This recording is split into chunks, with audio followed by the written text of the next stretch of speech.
Abusuan empanifo se ofie akiri enie abofono na abatuo na chi ne enima bebre esisi bato na ekwakoye se election no 2020 ne enyamu nchichemu miensa yekonya FA Cup yekonya Champions League enie enya El Clasico na se wodi wani kire ayawa so amegidi se ne nkrofo bebre ani edi ayawa so elections no ho eye John Dumelo ene Mama Lydia na gronechi no obia be hu ni smoothness level badampa John Dumelo ehu ni smoothness level but megidi se edi hu adanse se John Dumelo aya de esanse ne first time eno no anasa wo hwe ayawa so a eye NPP for stronghold into hwe impacta o make ya ejidi pa se ne next we say contest no year 2024 se otumi san ba megidi se obe make strong impact pa anasa wo hwe ayawa so elections no so a megidi se last minute eye ababa wa those cause celebs ono so no edina ni kire eye ayawa so na lady no ewo influence pa into hwe the way a o influence ayawa so contest na hu say yes me wogidie pa say nkrofo bibire kura no esesa o madwen ekokotoma John Dumelo esign influencer aya yenua ba no ewo ebuso na me question me bisa Mahama no press conference the last one omo rejected the declaration of the 2020 elections a declare Nana Addo Akuffo as the president elect na say wo hwe enwum na background na omo de press conference na I ask myself so many questions. I didn't know omo chusu enwum areho sa because we minimum the entire say Mahama no reho because you know Mahama post ni nyina no wadibi I know say you know elections you put a lot into it, you know, your time, your energy, whatever resources, but the way areho I say ye no hwe nanim kura na hu say areho no adraw ewo nanim na nia menti asen because Mahama yesha why wababe assemblyman why member of parliament why deputy minister wasan ye minister nkasa asan babe vice president even president ni kura no wahye da twa ni 2 terms because tama atamios efri ho no kakra bi na aka ho no to aso ye post ni bi ansa na wankasa ba ya na ye to abama na obedi president na nkasa wo de ye nhwe ni enti enwum a wo press conference na ti na woni mani da so ire arama baba enti buamio radio amamatu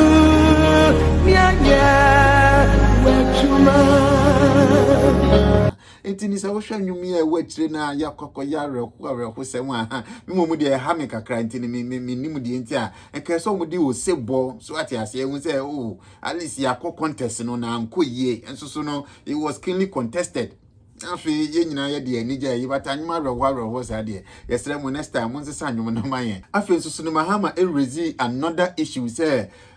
or say election no flawed because who share the president that is Nana Akuffo Addo or na control most of the state resources and the state institutions, just all the state apparatus at his disposal in order to manipulate the elections. My brothers and sisters,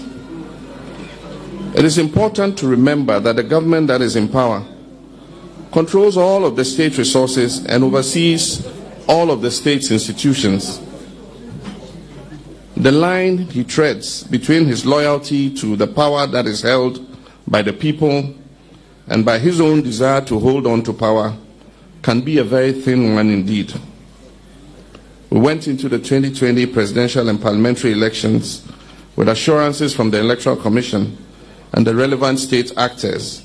that it will be conducted in an atmosphere free from fear and that it will be fair, transparent, and credible.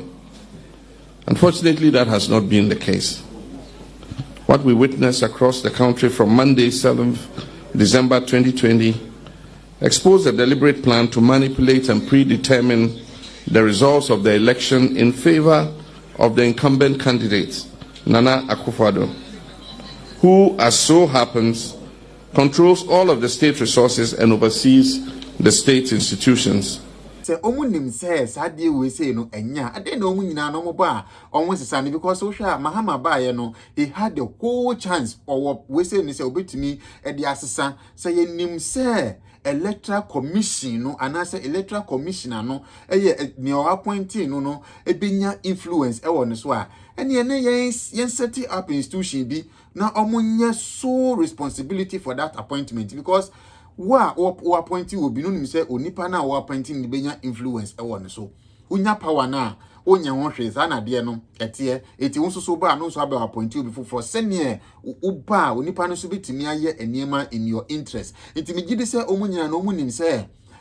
omo appointed electoral commissioner na ni je say different omo influence e won so because me fa won ko back kakra yen ko 1992 time na Jerry John Rawlings e wo ho nyame fa ne kra ensie yi ono na appointed Afarijan na me gidi say yen nyina no election du a yete nia e so time na adubu ahin ene president ex-president Akuffo omo ne Jerry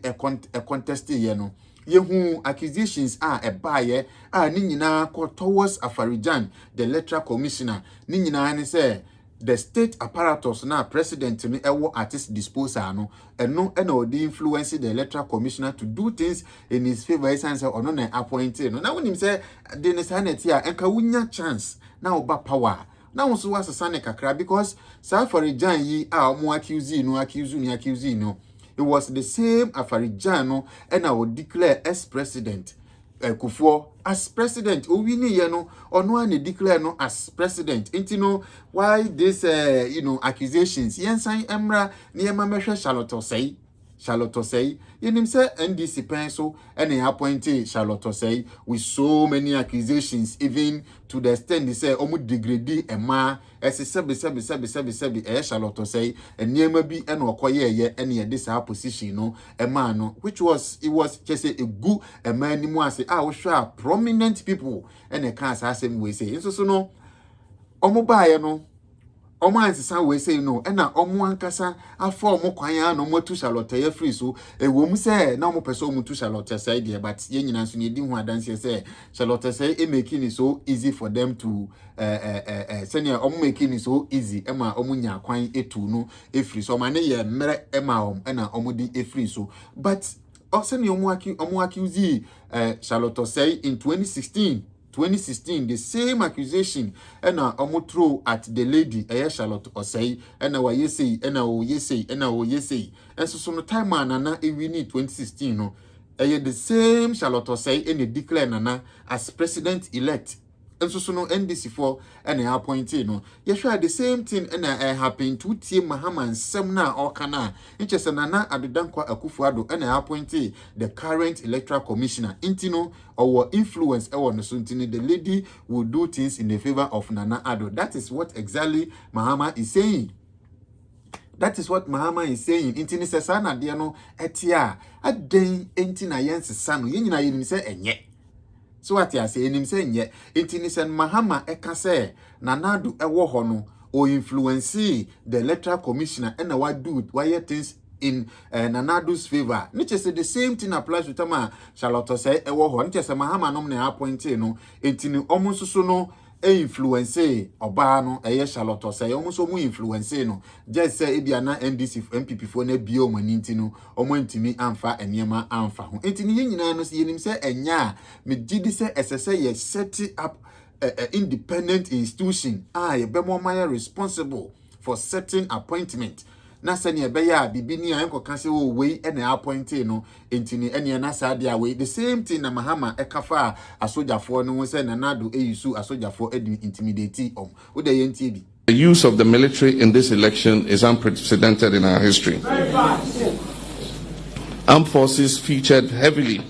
as an intimidating measure to reverse election results, and they continue to be used in the same intimidating role to insist on recounts in areas in which the incumbent has lost,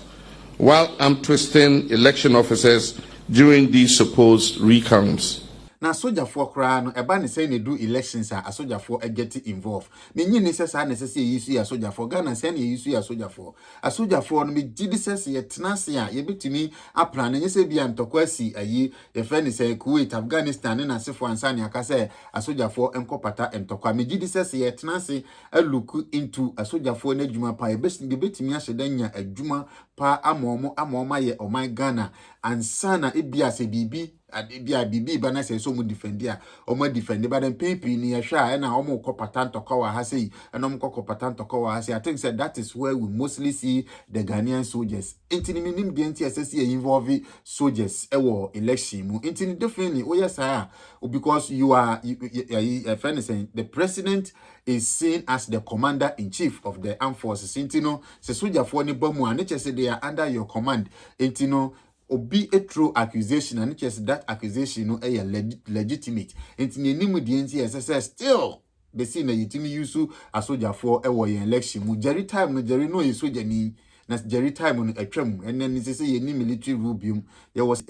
civilian rule. Intini say ye yisa soldier for na ye dio ba election. And so intimidating. Very, very intimidating. Video ni biumba bia hu se Mahama. This is a great effort to discredit the elections. Senior where a payback time. So here the Mahama no me na a payback time because you the same thing a see year 2012 a bra ye two aba ye Mahama NPP for it to me a discredited the election on the bigger platform Supreme Court intinosha the same thing and NDC for no so epese omo ye no the video no kakra.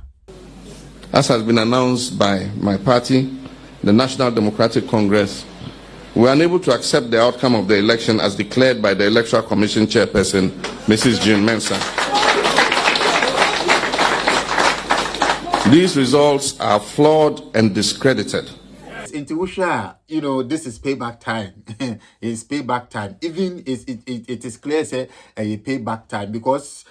you see what 2012 now. Just Mahama a winnie and NPP funds say no, and yes, sir, because we are abanum. It's in a basa why ya elected or no, just a damp credibility a little until they are paying NPP back in the year or more 2012 or no, send your almost medical PA court. Now we say you need some better quarter because so sure sometimes I say my obe canon debi no it me ba eba be how intini me kai say maybe a year do enketia eka say any idiot can go to court. Intini this time around yeah say NPP for sorry NDC for no ebe to me akoko and just some quarter and you will see who is the idiot here. So 20 say me kan see 1992 ni see ye 1996 ni see even 2000 and 2004 edeba 2008 and 2012 send ye die copy court even 2016 Tama Mahama campaign no yenko tie Mahama campaign asema okafa enkomo ayedi ehu 2016. It has become fashionable for the largest opposition party to discredit the Electoral Commission. All kinds of accusations, including unprintable insults held at the person of the EC chair, have become normal. This is unacceptable. But for students of politics, we can see the strategy behind it. It is an old trick in the book. Vilify the referee and reduce the credibility of the referee in the eyes of the public when you can tell you are losing the match. This creates a platform where when you lose, to discredit and contest the outcome of the match. And this is the underlying cause for all the whining that is taking place against the Electoral Commission at every step of the electoral process. Omunyina no omukasa no eyepe intini se nana Addo dankwa Akuffo Addo ena ono so no yemfa ne se enka olusu ya megidi se nka ombeka the same thing even though omo no mo appoint isi no ntunu nka bo so ombetu accusation ese na NDC fo awiem ena NDC fo awiem ebi na esi wo America no because social Trump ena ye president and Trump all the state apparatus at his disposal and this is the time Trump so no accuse the opposition party omo ni power no ese omo wia election no but wo all the state apparatus at your disposal no ono a oni power no etimi manipulate enema di ewini election enti ne say unwu say accusation na politicians ni omutro no is neither here nor there just say we lose and sometimes we lose I say ultimi building the confidence in your supporters say yes abana nye say we lose but we any say ne be your mabombo muna next time maybe at 2024 omo beto assign amount etini ye huni say ni nyina mind games and na omo nyina omo play etimi no me no nyina and we shouldn't fall for that that's what I say a political gimmick and na bia omo ye because omo language the same ye try NDC for ni bi elusu omo seat but still we share say ni omo timi agi seat ni bi a free NPP for no ha we say a very great performance and ntini say utie Mahama ekasa ni ya ode yenkonko tie Mahama kasa ni bi. I said we will not accept anything short of a declaration of the legitimate results which points to an NDC parliamentary majority. Ntutie Mahama kasa na hu say Mahama giatum say 2020 presidential elections ni there omu lusu ye wagiatum say 2020 presidential election omu lusu ye utie ne kasa mu ya hu say yes omu concede defeat but subtle nemu no ne on person omu kan say omu seat na omu wini e parliament ni there say ne NPP for ne person omu use power omu timi use the state apparatus edi chimo munsa edi free omunsam no eno na omu pese omu ban abam nti no hwa omu agiatum say presidential election ni there omu lusu nemu no on person will say yes my parliament is some no majority but abusan yegusu aye follow and no me gidi say unimunia but ye person ye beka ho asem sesi aye san say things are likely to change ebia un support that but him say enema betumi as sentine ya to yebo aseni ahwe what goes on with the parliamentary seat and sana swearing in no aba ntina busuan na ye de usi ase nkomo ne de bebre ne wo ho ye bedi ye niema bi esisi ye nkrofo ntra omudi ye any jubilation ni omo a afa ho awu ni like enema bebre ya hyehye ni nyina ayebedi ho enkomo ntini se ne be ya ahososo no betimi a kire wa adwen no subscribe to your YouTube channel no KC network se ne bibia ahoso betimi a kire wa adwen e wo comment section ho na ye nyina yemfa enkomo no entoatoa so me no mienu enkomo ni yedi your my Ghana enkomo na media ne Cyprus na send Debia me signing out until we come your way again. Continue to stay safe.